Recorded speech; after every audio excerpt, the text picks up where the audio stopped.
You're in the middle of your pregnancy and it's time to test for gestational diabetes. But if you're not already diabetic, well, what's the problem here? And what's up with that 1 hour blood test? What happens if you don't pass? We'll answer these questions and more when we come back.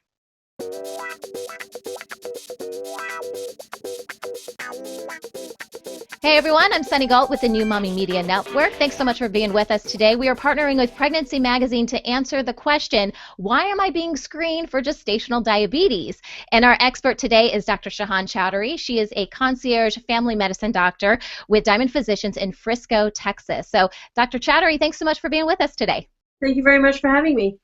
So what is gestational diabetes and how does it differ from type 1 diabetes, type 2 diabetes? So type 1 diabetes usually is known as juvenile diabetes, where the pancreas, which is the organ that produces insulin, is just not working.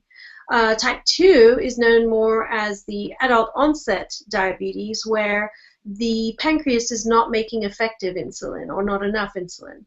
And gestational diabetes is just that happening during pregnancy, the same thing. So those are the three major types of diabetes.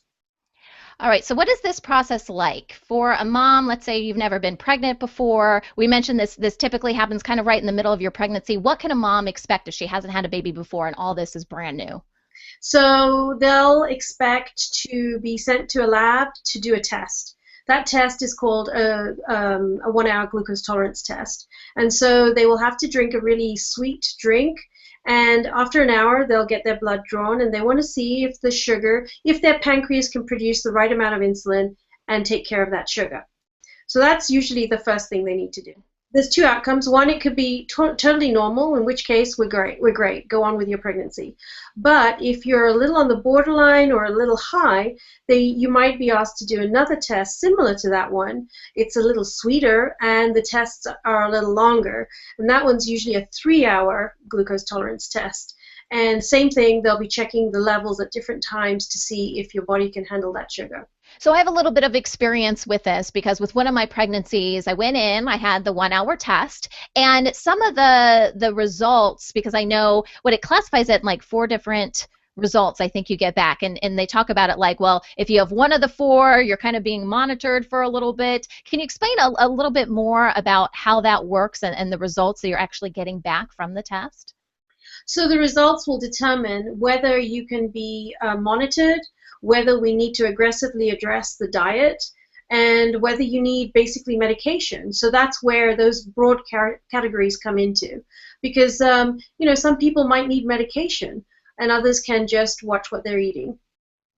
So in my particular circumstance, I think I just needed to be monitored. They asked me to make some modifications to my diet, and then the plan was to come back, and I can't remember the exact amount of weeks, but like a month later or something like that, and then that would they would retest at that time. So is that something that commonly happens? Is this monitoring of a diet, make some modifications, and then we'll kind of come back and see where things stand? Yeah, that is true. But you have to understand or realize, why is that so important? So why are we even going to all this trouble? Well, what would happen if the glucose levels were high in pregnancy? That's the question. And the answers are really, I don't know in your case, but babies can really grow big. They're known as large for gestational age. Can you imagine trying to do a vaginal delivery with a 10-pound baby? I mean, that can cause all kinds of problems for mom and for the baby.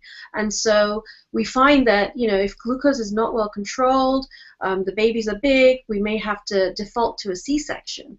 So there's a whole different batch of problems that we need to consider if we can't get those things under control. So thanks so much for being with us, Dr. Chowdhury, and chatting with us a little bit more about gestational diabetes and the test that happened as a result. And thanks to everyone for watching our video today. Please be sure to check out our library of content. We cover a bunch of different pregnancy topics. You can find that at newmommymedia.com/pregnancy magazine. And in addition, on newmommymedia.com as well as pregnancy-magazine.com, we've got a lot of great resources for you to check out.